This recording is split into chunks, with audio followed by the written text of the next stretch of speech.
Hello, and welcome back to our new season of Soul Tie Saturdays. We are celebrating our 5th year podcasting with you all, and we want to thank you so much for allowing us to be a part of your family and for being a part of our family. Because without you, there would not be an us. That's true. So we're going to go ahead and get started today because we are celebrating, even though you don't see all the balloons and everything. We are going to be celebrating for this season and also the next season. Again, this is our 5th year. We have come a Amen. long way, Yvette. Praise God. We have come a Who would have long way. thought? I mean, really. And we I remember started. that first day at your dining room table Yes, we started at the dining room table. We started during COVID. during COVID. Yeah. Yes, we started during COVID, and it has been a blessing ever since. Absolutely. Absolutely. So today, what we are going to do with our new season, we're going to start talking to you about cultural entanglements. But we're going to give it a spin, and as you see, we have a panel of women. So we're going to take it from a woman's perspective, and preferably, of course, a woman of color perspective. And there's a reason why we're doing that. And during the season of cultural entanglements, today's topic, what we're going to be discussing is internal struggles women face navigating cultural influences. Before we get started, you already know the drill. Those who follow us, we want you to like and share to Click those that that button. you know, your family, your friends, uncles, aunties, and them, people at your workplace. Tell them to follow us on Facebook at Breaking Change, the number 3. We also want you to follow us on Instagram at Breaking Change, the number 9. And you can also go to our YouTube page and you'll find all of our content Yes. at Breaking Change Ministries TV. So, in saying all of that, we want to also let you know our beautiful co-host Yvette Thomas is I'm always back. with me, and we have a guest host on today, Yvonne Cash. Thank you so much for being a part of our show today. Thank you so much for having me. I'm happy to be here. Yes, we are glad you are here with us. So we're going to get started. As you all know, I hope women are looking at this. Men, please don't get upset because your show is coming, okay? Okay. Anyway, what we're going to do is talk about how women, especially women of color, we wear a lot of hats. Ooh, do we? Do we But we not? also internalize a lot of things because of the way, not just culture, but family, society, our workplaces, how they deal with us. Those different influences, and not just those influences, but even our faith. And how about other cultures? How they even It's a lot. embrace us or not embrace us. So that is what we're going to be discussing today. How we as women of color, because we do wear all those many hats and we have so many facets about us.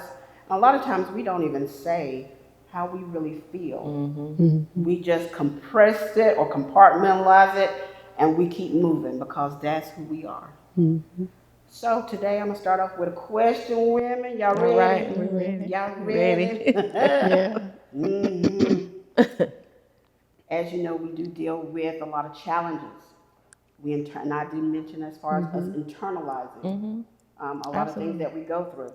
So, with regard to all these pressures and these challenges, it leaves us like we hide our emotions. Can we discuss how other people, what they expect from us, and what that does to our Woo. I can identity? I can start by saying, as a black woman in this world and all the hats that we wear, we've seen sometimes there is a negative connotation about us as women. Like we're the expectation for us to be combative or to be um, Mhm. you know, mean or yeah, the B word comes into mind when Oh, you know when we try to assert ourselves, and we people tend to think that we're being aggressive or that type of thing. When in actuality, because of the things that we deal with, whether it be in our families, in the workplace, especially even in the workplace. Um, we have to stand up for ourselves. But when we do, people tend to think that it's, there they are. We have this negative connotation for Mhm. us as a woman. But I think it's because people don't understand the struggle, that we've had to, the things that we have to endure. Yes, we're wearing many hats. Sometimes we're being mother and father. Mhm. Sometimes we're the primary breadwinner. Sometimes, you know, with a spiritual head, sometimes yes. we're put in that position. So we have all these hats that we have to wear, and then but we're gonna protect our own. That's true. So we have to do what we need to do, but sometimes I think our culture, it comes off other people who don't understand the things that we endure. Think that we're being some kind of way, or we're being a bee, or we're being too aggressive, but it's our way of protecting our own and protecting ourselves ultimately. Mhm. You know. Okay, Yvonne, what would you say? I would say that society does put a lot on us as cultural, religion. Um, we learn as early as childhood just from watching our own mothers Yeah. struggle, and we actually take it on without it actually being put on us. That, hey, I'm a caregiver. And also, there are the society and cultures and religion Yeah. make us feel as if we have to be that person that's going to get married, or you have to be that person that's going to have kids. And so it makes you feel like you don't really understand who you are on the inside, because you have all these expectations from society, cultural. And so now it's like, what am I supposed to do? There's some women that have a passion. Y'all think about the Aisha Curry situation that's going on. I'm not sure if you're aware, but she said that growing up, she She wasn't wasn't. looking to get married, and she wasn't looking to have kids. But she did marry Steph Curry, and she did have kids, and she had to put her career on the back burner.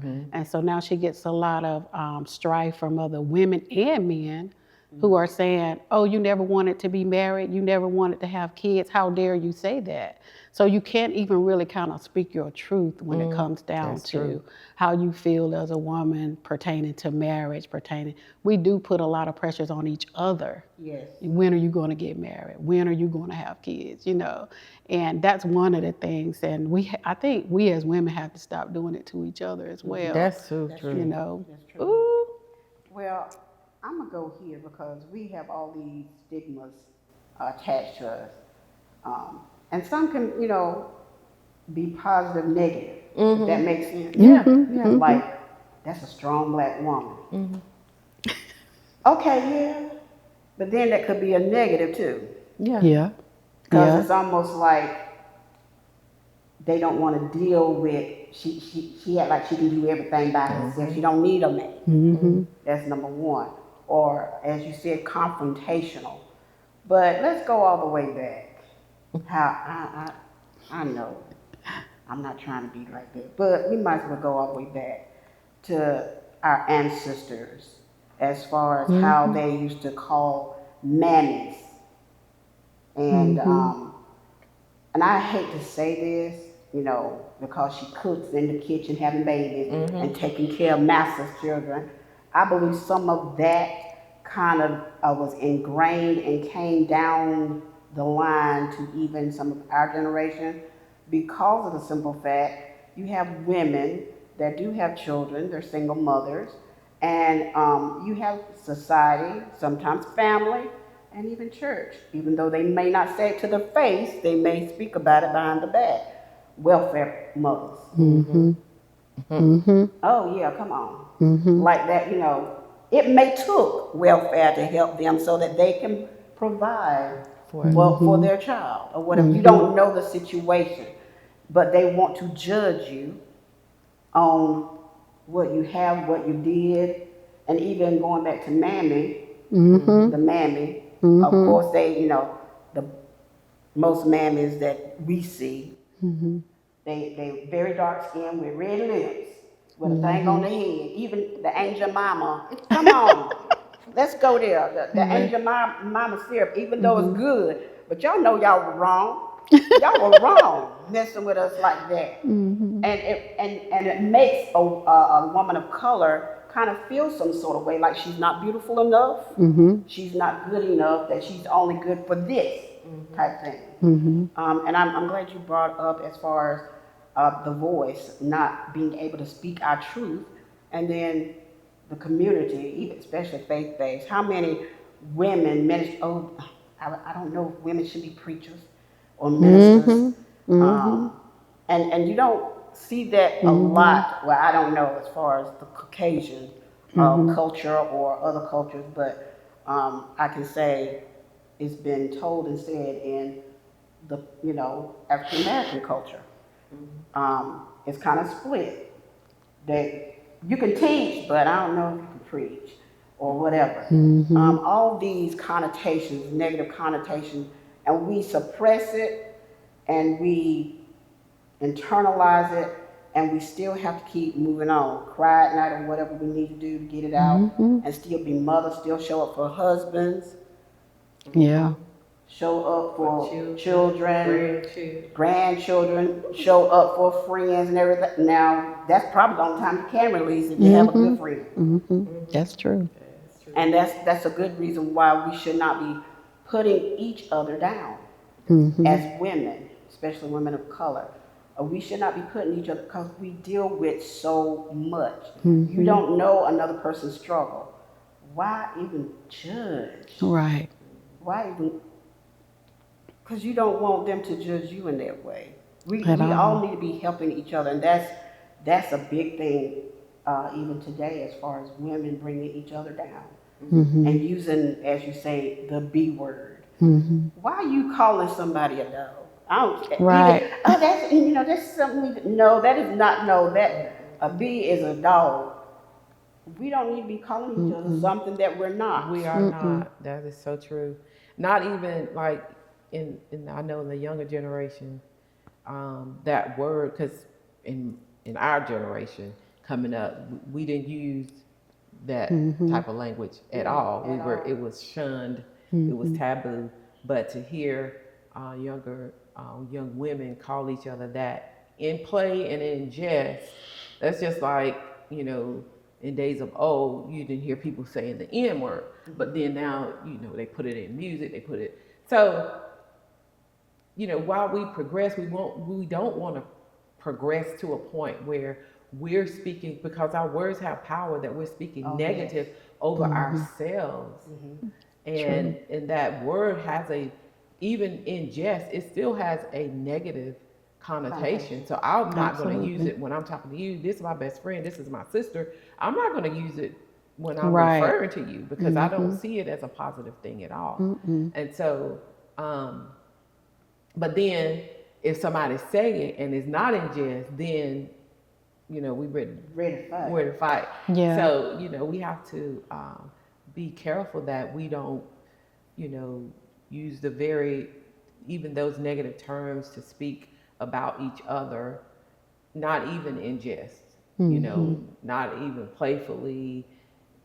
I can't see that as a positive term in any way, shape, or form. Right. So because we definitely, and I think about the other B word is the word boss. And even that can be used in a negative connotation. We live in a generation of entrepreneurship. Yeah. There are a lot of women who own their own businesses, who are out there doing their thing, and that's a wonderful thing. Mm-hmm. But even that can be turned around. The word boss can be turned around and used in a negative way Mm-hmm. when, especially when you have someone who is handling their business, who's doing what they're supposed to do and making it happen, being successful, and then somebody else turn around and want to use that word in a negative Way. connotation Mm-hmm. toward them. Why? Mm-hmm. If you're a boss, you're a boss. Well, Hey. let's go here since you mentioned because that is something that and I would say when a woman is a boss Mm-hmm. handling her business or whatever, and she may be the boss. Exactly. Mm-hmm. What's Um, wrong with that? how Nothing. how would you say um, what does that look like when a man sees that she is like that? How would you say as far as her being able to be vulnerable? Mm.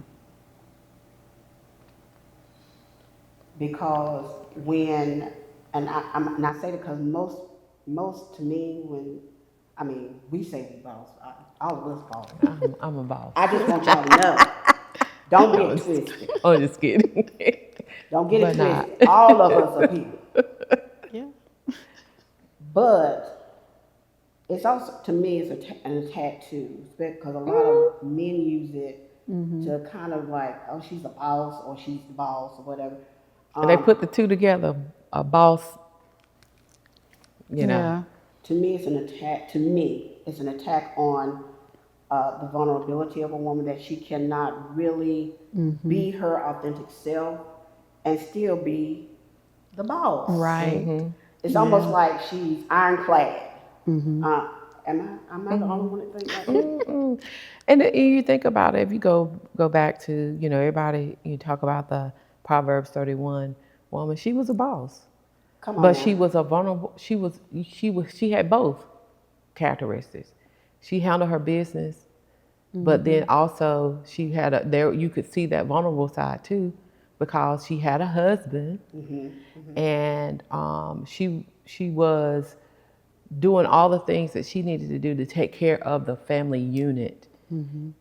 but that included business Hmm. and Mm-hmm. um, Taking care of the husband. taking care of the She's gonna husband, have care of the house. taking care of the house. And so you can have both. It doesn't have to be one or the other. Mm-hmm. It doesn't have to, and we need to be allowed to be both, if that makes Mm-hmm. sense. That makes a I lot of think that sense. sometimes um, the negative connotation comes off when someone. I believe that if a man is not secure, then his insecurity can come out, can be displayed in that way where if you're in a relationship with a woman who is a boss or knows her business, Mm-hmm. then if you're not secure in yourself as a man, then you can start looking at that as being a negative, as her trying to take over or be, well, you know what they call it sometimes. I ain't gonna say that word. I'm not gonna say that word right now.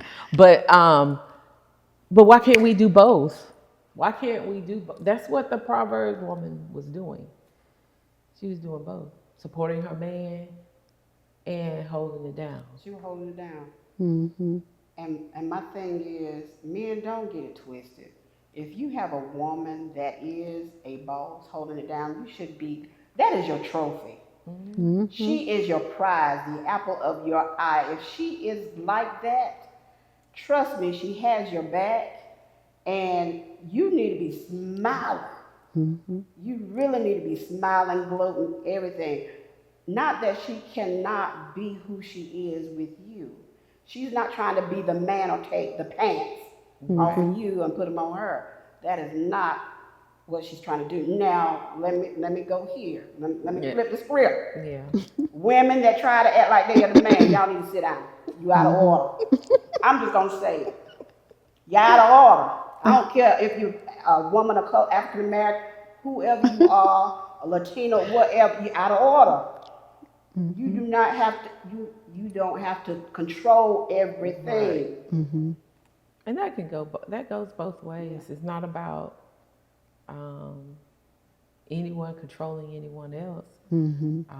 We have, like even in marriage, because I've been married for almost 35 years, and I will say going into that situation, into marriage, I didn't have an understanding of the roles. I just knew that in my life, the examples before me was I had to be strong, I had to take care of my business, and I had to almost that whole thing about I feeling like I needed to be in control of everything in order for it to work.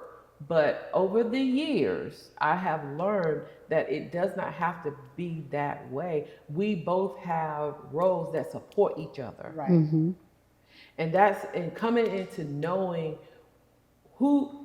where my skills and my talents can complement his skills and his talents. And we come together and make it work. But it's taken us years to get there. Now, let me just say that. It's taken us years. We've made a lot of mistakes along the way. But now coming to an understanding of how God gifted me in a way to be a support and a helpmeet to him. And, God gifted him a way. He hold it down as the head of the household. So one does not negate the other. Right. And there is no one who should be in control. God is in control ultimately. Absolutely. That's right. And we have to know how to defer to one another and make decisions that are going to be beneficial to the family unit.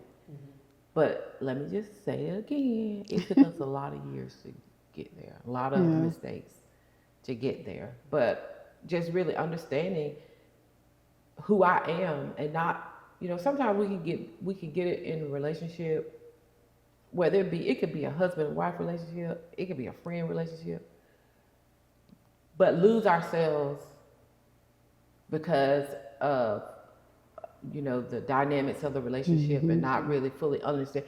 I can be Yvette, authentic Yvette, and bring to the table what I bring to the table, and allow that person to bring what they bring to the table too. And one doesn't cancel out the other, and it doesn't have to be a competition. There's no competition. Why are we competing when we could just put you bring what you got, I bring what I got, and we put it together and that could work. I mean, that in friendships as well. We as women, we shouldn't be competing with each other and putting each other down. Okay, what skills and talents do I have? Okay, what skills and talents do you have? We bring that all together and work together and make things happen that way. Right. I heard a pastor say, he said it for years. I was in the Wake Missionary Baptist Association. He would always say, we're better together. Yeah. We are better together, and we don't have to compete. God has specifically gifted and talented all of us as individuals, so we bring that to the table. That's true. I think some men can be intimidated by women who are bosses or who, and I think it's something from within themselves that may feel as if, this person's going to try to wear their pants. Let's say if they make all the money, or if they make more money, they're going to look at it like, okay, now they're not going to allow me to lead them. And some women don't, because they lead all day. If you work for, a company and you're like a CEO or a high ranking manager of a company, it's hard for you to put that down sometimes when you come home. But at the same time, there's some women that want to put that down. I've done this all day. I want to come home and let you let you lead me a little bit, Yeah, absolutely. But I think a lot of times men are intimidated by that, for many reasons. And sometimes it's insecurities that don't have anything to do with money. Sometimes it's insecurities of feeling as if this woman doesn't really need me for anything. So she could leave me, if she meets somebody that she deems better than me. So a lot of times it's not just the insecurities of, hey, she's going to run the household, but more so like she's going to work every day. She's dealing with people that are on her level. So on that same boss level, men, and they may feel as if that, they're in competition with those people every day, because they don't make as much money. They don't have the same status. So they may feel, I might lose her if she may look at me and view me as nothing. Now that right there, she about to preach. We podcasting. She done told y'all, be a woman. You can be the boss, but you can also be a Yeah. woman. It doesn't. It does not matter That's true. if you make more money than your husband. Let him feel like humble yourself. Yeah, Humble absolutely. yourself. Submit yourself. Both of you submit to each other. Both of you have qualities that bring certain things out of each other, so you can make it work. And oh, girl, you see what you done? I gotta go to my next question. She preaching up in here. That's good. All right, I'm gonna start. I'm gonna ask this question. I'm gonna start with you, Yvonne. Of course, many women of color, they experience, whether they know it or not, imposter syndrome as a result of self-doubt and as it relates to certain responses with cultural influences. How do you shift the focus from trying to get external validation to now getting self-preservation, self-growth? Ooh. Ooh, I think it takes a lot of times shadow working, like dealing with your inner trauma from childhood to start with, because it's not something that you can just switch. I think we all do struggle from that. It just depends on how much. I know that I personally struggle with what this person thinks, what that person thinks, and also trying to be a people pleaser.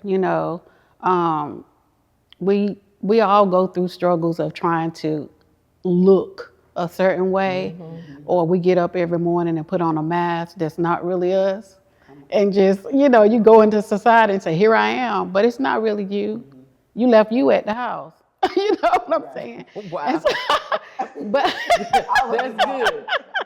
But yeah. And so there's a level of us doing it, but if you're doing it to, I agree to a certain. You definitely want to put your best foot for it when you go out every day, but if you are tucking away the you that is authentically you every day, at the end of the day, it's going to hurt you more internally. You'll wake up one day and say, who am I?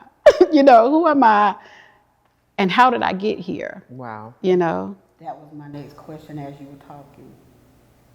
Women that may do that, especially women of color, do you think they have a false sense of identity because they may not know who they are? Absolutely. I went through I can say this, for me personally, I went through a 12-year marriage hiding most of who I was. And it's not fair to the other person, I will say that, because I'm constantly trying to be that which I know they prefer in a wife or, so I'm tucking away so much of myself. And then when I finally realized that, hey, I'm doing it, and I realized it during counseling, like that never was me. Counseling is a good You know what I'm saying? And so now you're struggling, if you are in a marriage or a relationship, you're struggling now to learn to love that real person who was not the person that you fell in love with. You know what I mean? Because you've hidden so much of yourself that you're like, oh, you wake up one day and like, that's not me. Like, none of that is really me. Like, this is me. You know what I'm saying? Right. And I think a lot of people struggle with that, especially women, because we wear so many hats. That you say, oh, I love doing this. I love doing that. You may be saying that you love it so that the person that you want to love you will love you. You feel like they're not going to love you just being yourself. And so you end up being basically a fake person. You know, the young folks say fake all the time. You know, you Facade find is up, real. you know, you look up and you're just something that you don't know what you are. You know, and so we always say, I want somebody to love me for me. Well, do you love you for you? Like, you know what I'm saying? Because That's so good. you know, That's so good. it's yeah, you got to kind of start loving you for you and showing up as you. Because how can they love you for you if you're not You showing know, up as oh you? my God. You said something that was so the unfairness to the other person, especially, especially in a marriage, in a committed relationship, when you're showing up as who you think that they want. And then you get to a point where that's because you can fake it for so long. And then at some point your authentic self is going to try to push through. And then they look up and they be like, well, who is that? Because Exactly. I don't know you. I don't know you. Exactly.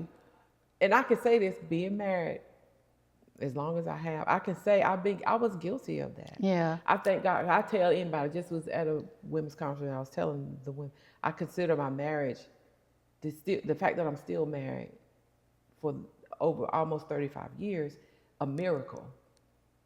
And I say that because I've done the very thing that my sister, this is my sister, y'all, we ain't say that, but can't y'all tell we related? But anyway, I've done the same thing, and it caused so much difficulty because when you hit that wall where the facade is, you can't keep up the facade any longer, and then you have to deal with it. You have to go all the way back. You have to deal with why you felt like you had to do this in order to be in that relationship. You got to deal with all the stuff. Right.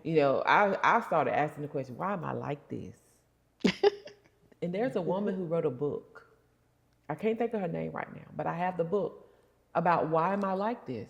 Because I needed to find out why did I feel like in order for me to be loved the way I wanted to be loved, I had to put on a facade.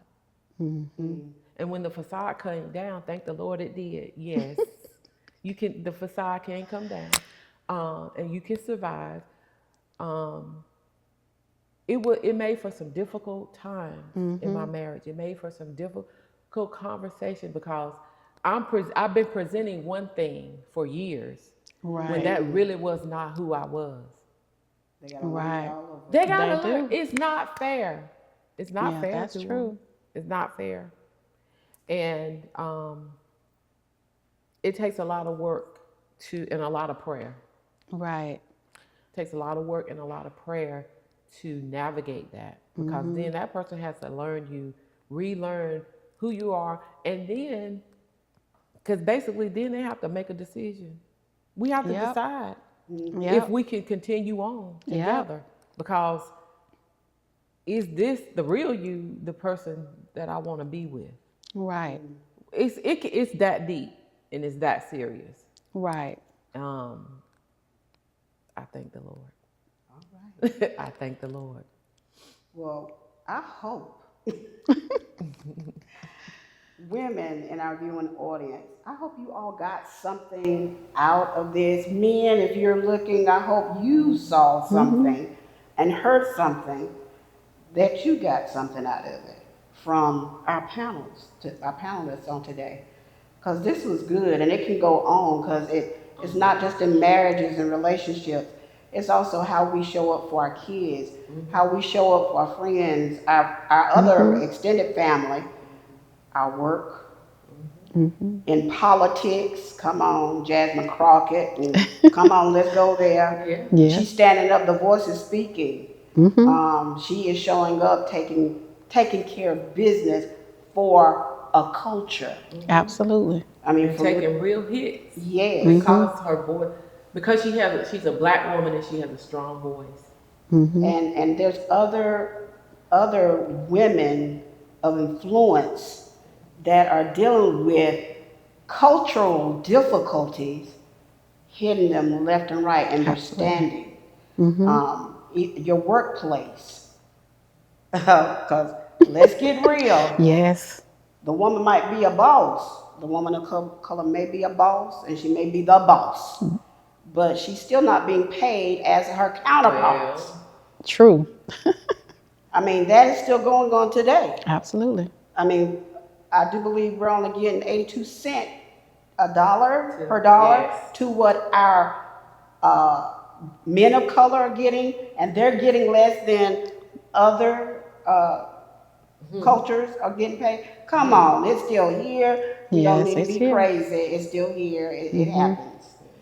But this has been a great discussion. We could go on for days about this, but we have to leave. The show has ended. Yes. But we hope you enjoyed our show. Yvonne, thank you so much for joining our panel on today and Thank being our you. guest host. Oh, isn't she Amazing. lovely? Amazing. Yeah, she preached to y'all today. Y'all need to rewind all of these. She preached to y'all today. Because I was like about to throw my shoe. Yes, I was. You don't know I'm crazy, but I'm crazy. But we thank you for joining us today. We have other shows coming on cultural entanglements. We thank you for joining us. Remember that we are breaking chains to restore lives. See you soon.